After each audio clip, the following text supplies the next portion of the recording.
Osteomalacia defective mineralisation की वजह से बोन की सॉफ्टनिंग है, जिस तरह के रिकेट्स भी बोन की सॉफ्टनिंग है। रिकेट्स में मिनरलाइजेशन की जो डेफिशिएंसी है वो ग्रोथ प्लेट्स में होती है, इसलिए रिकेट्स बच्चों में होता है, जबकि ओस्टियोमलेशिया में मिनरलाइजेशन की डेफिशिएंसी बोन मैट्रिक्स में होती है। बट बोन का जो मैट्रिक्स होता है वो नॉर्मल होता है, बट वहाँ पे इम्पेयर्ड हो जाती है मिनरलाइजेशन। ग्रोथ प्लेट्स फ्यूज्ड होती हैं और एज ग्रुप जो ओस्टियोमलेशिया का वो 50 ईयर्स से 80 ईयर्स तक है। ओस्टियोमलेशिया की अलामात में वर्टिब्रल कोलैप्स यानी कि कई फोसिस का हो जाना, स्ट्रेच फ्रैक्चर्स का हो जाना, लंबर रीजन में पेन होना, पेन का स्प्रेड करना आर्म्स में, रिब्स में, लेकिन पेन सिमेट्रिकल पैटर्न में होती है और नॉन रेडिएटिंग पेन होती है। बोन्स के सॉफ्ट और वीक होने की वजह से टेंडरनेस रहती है, यानी कि जब भी आप टच करेंगे बोन को टच करने से ही पेन होगी। और प्रॉक्सिमल मसल्स हैं वो वीक हो जाते हैं। प्रॉक्सिमल मसल वीक होने की वजह से पेशेंट को डिफ़िकल्टी फील होती है जब सीढ़ियाँ चढ़ते हैं या चेयर से उठते हैं, शेविंग करते हुए या कॉम्बिंग करते हुए।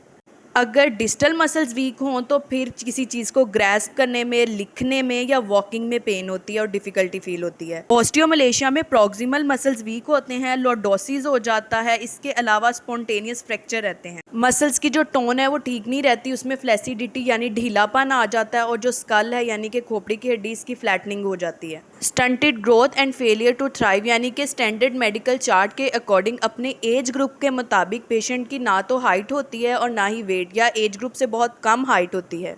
रिस्ट जॉइंट की एपिफिजियल्स की ओवर ग्रोथ हो जाती है, यानी थिकनिंग हो जाती है रिस्ट जॉइंट पे। ओस्टियोमलेशिया के पेशेंट को कोक्सा वेरा हो जाता है, यानी कि फिमोरल नेक शाफ्ट का एंगल लेस देन 120 हो जाता है। बाइकनकेवा वर्टिब्रा, इसे हम फिश वर्टिब्रा साइन भी कहते हैं। वर्टिब्रास पे ओवर कंप्रेशन की वजह से ये साइन ओस्टियोमलेशिया के पेशेंट्स में अपेयर होता है।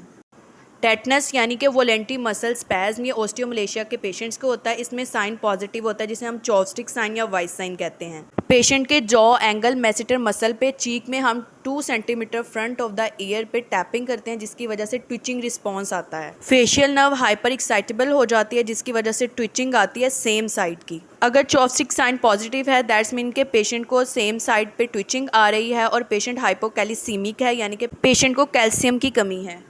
ट्रूजव साइन के थ्रू भी हम पेशेंट में कैल्शियम की कमी को डिटेक्ट कर सकते हैं। पेशेंट की आर्म पर कफ लगा देना है और उसके सिस्टोलिक ब्लड प्रेशर से 20 mmHg प्रेशर अबव रखना है और उसे होल्ड रखना है 3 मिनट्स के लिए।